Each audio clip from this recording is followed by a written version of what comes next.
Thank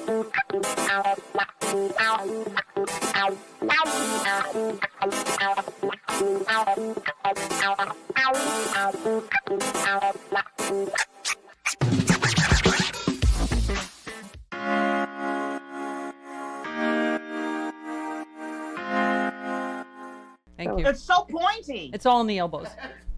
Thank you. It's very angular. Yes. Yeah, I don't know what your takeaway was from this week, but I thought Democrats did just an amazing job, and we're going to see an amazing amount of incompetence now from Trump's lawyers, and then they're going to make whatever deal, the cowardly deal they're going to make, Republicans, right, to try and I think they're trying to have it every which way from what Travis is saying. The latest reporting is they're huddling with Mitch McConnell. They're trying to figure out, if they can get enough to convict, but then it would have to be Democrats that actually disqualify him from running again or blah, blah, blah, right? Well, at least there's discussion about the vote. Right. Yeah. Yes. Because I feel like what we've all felt is that, and known, is that it didn't matter what happened in that room. But what I think is amazing, I think that the managers deserve some kind of award for this, is they took something that looked completely unwinnable. And I think there's a really huge possibility of this being handled correctly and of them indicting and convicting and possibly, voting to remove, because you only need a simple majority for remove, right? Yes. Right, to disqualify, correct. So it's I feel like that, and that gives me a hope, even though I know it hasn't materialized. We haven't had to sit through all of the crazy yet. Yeah. But it was so overwhelming. I mean, day one, I was like, what are you going to do? Yeah. Yeah. No, I always said this is they won't do it because it's the right thing to do. It's the right. It's going to be to save themselves and their party. If they want, any of them want to run for president, they can't with the orange gorilla looming over them, right? I mean, it's. If any of them want to run down the street, I mean, this is shameful for anybody who has who's running in the next 2 to 4 years, and you're a Republican, and you tie Donald Trump around your neck like this. Yeah, it's ridiculous. It's also just, I think, life-saving not to, because the reality is, and we keep hitting it on Twitter, and I think people should keep hitting that Trump knew Pence was in danger when he attacked him further on Twitter. Thank you. Because what that tells you is, maybe you might survive an election, but will you survive the next attack? But you have to know that if he would do that to Mike Pence, who has been the most dutiful of lapdogs, if he would literally send a mob that was actively beating to death cops, if he would literally send them to find Mike Pence when he knew Mike Pence couldn't leave. And I'm still nobody has told us that I've seen why Mike Pence wasn't evacuated. I've heard the conjecture that possibly he didn't want to be, that he might have said he didn't want to be. But I know at a certain point the Secret Service will overrule whoever they're protecting. So the fact that Pelosi was taken away, but he wasn't, is suspicious to me. Yeah. And I look at that and I go, why didn't that happen? And if you're an official and you do what Trump wants and he can run again, look what he did to his VP. He will do it to all of you. Mm-hmm. Well, Glenn Kirshner has told us, this is a murder trial. Yeah. Thank you. And give me David Cicilline, cut 14 here, because again, the Capitol Police. I mean, not only did we hear again what a hero Officer Goodman is, that he literally saved Mitt Romney's life for sure, and God knows how many other specific senators' lives. But, these guys, who was the guy that said, I got called the N-word 15 times? He's on his knees crying, saying, is this America? Well, this is Donald Trump's America. This is the point we're at. Do we choose Donald Trump's white supremacist America or not? Do we choose the guys with the Confederate flags?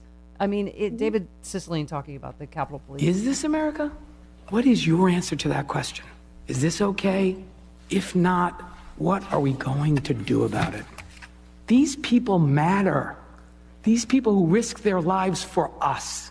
So I ask you respectfully to consider them, the police officers, the staff of this building, when you cast your vote. These people are in deep pain because they showed up here to serve the American people, to serve their government, to serve all of us. And I ask each of you, when you cast your vote, to remember them and honor them and act in service of them as they deserve.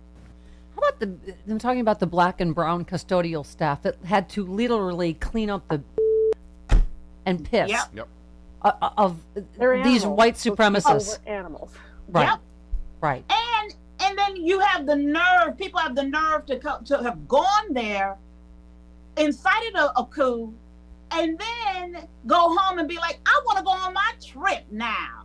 You know? Yeah. It's like, it's ridiculous. Yeah. I mean, and what struck me too, Frangela, is these are not different enemies of the United States. These are the same enemies Yeah. that we've already defeated with their Confederate flags and their Nazi flags. We've defeated these enemies before, and we're just these But why traitors. won't the GOP admit that this is part of their group? This is we're not fighting some group from without. This is from within. Yeah.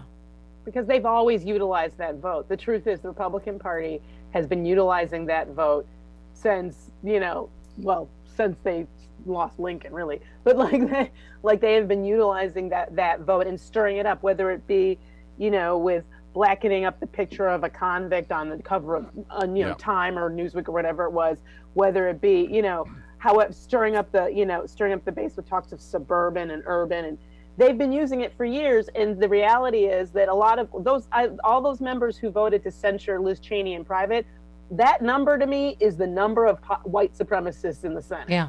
Like just straight up white supremacists, because there's no reason that was secret, right? And when it was a secret, they still voted that way. Yeah. So we got to stop with this idea that that everybody is just worried about their reelection and start calling a white supremacist a white supremacist. Yeah. There are a number of people besides Marjorie Taylor Greene who are down with that in office.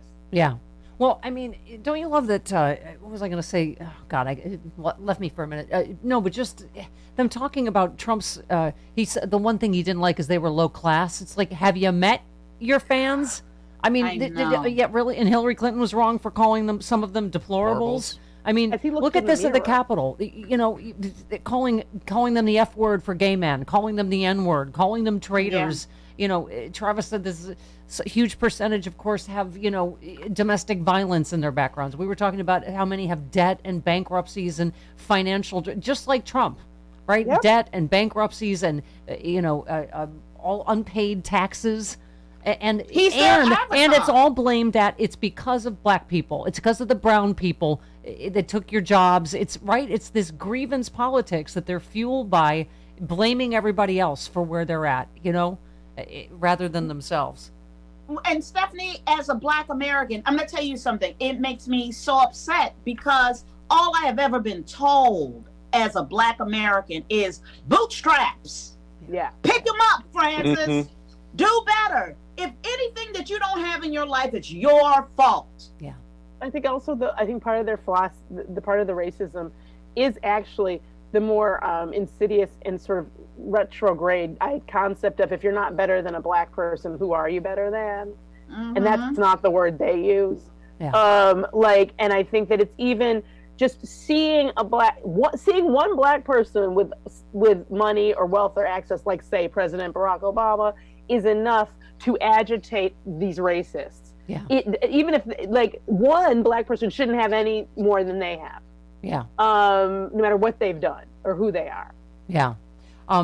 Give me Ted Lieu, our friend, who we've sexy liberaled with. I mean, we've sexy liberaled with House impeachment managers, y'all.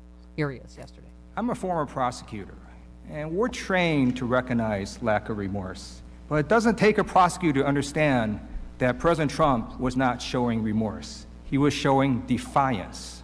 He was telling us that he would do this again, that he could do this again, that he and future presidents can run for national election, lose the election, inflame the supporters for months, and then incite an insurrection, and that would be totally appropriate. Yeah, and by the way, this was the money quote right here. Impeachment, conviction, and disqualification is not just about the past, it's about the future. It's making sure that no future official, no future president does the same exact thing President Trump does. President Trump's lack of remorse shows that he will undoubtedly cause future harm if allowed, because he still refuses to account for his previous high grave crime against our government. I'm not afraid of Donald Trump running again in 4 years. I'm afraid he's going to run again and lose, because he can do this again. Yep. Didn't Adam Schiff warn Yep. us last time of another sexy liberal who has sexy liberal with us? But he said he will do it again. If we Yeah. let him get away with this time, he will cheat again. And he did Because- exactly what Adam Schiff said. And like Ted Lieu said, I'm not afraid of him running. I'm afraid of him losing again. He was the most unpopular president in history. He's a loser. I'm not afraid he's going to win again. I'm afraid of that this is an ongoing coup, that he's going to just keep Yeah. inciting violence for the next 4 years, right? It's still going on by their fault. None of these people have admitted that the election wasn't stolen. Yeah, and Today. you've got jurors in the middle of a trial going to talk. When have you ever heard in this system in America where a juror goes and talks to the defense? Yeah. And 15 of them don't even bother to show up for the trial. I mean, yeah. Understand that.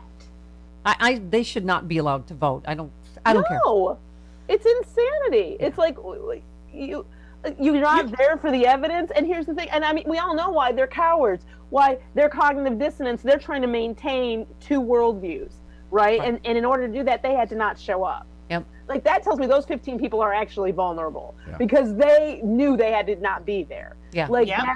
because it's that powerful and that true. I had a dream. I wanted Officer Goodman, who was there in the back of the room. I wanted him to grab that little traitor, that little weasel, Josh Hawley, by the scruff of his neck like a kitten, and pick him up and put him in his seat and say, "You listen to this. I almost died for you. You can get your feet down off the chair." And I can't. The heat of 1,000 white hot suns is not. It's not enough of how much I hate them. Okay. I'm picturing him being picked up by the scruff of the neck, and it's very funny. Yeah. It is fun. It's It is healing. funny. Yeah. It's healing. Yeah. It's a good visual. I was, by the way, picking up by the scruff is not inciting violence. Just a little scruff. No. A little pay No, attention. Right. that's corrective behavior. It Okay. is. Thank you. 21 minutes after me, little spray bottle. No.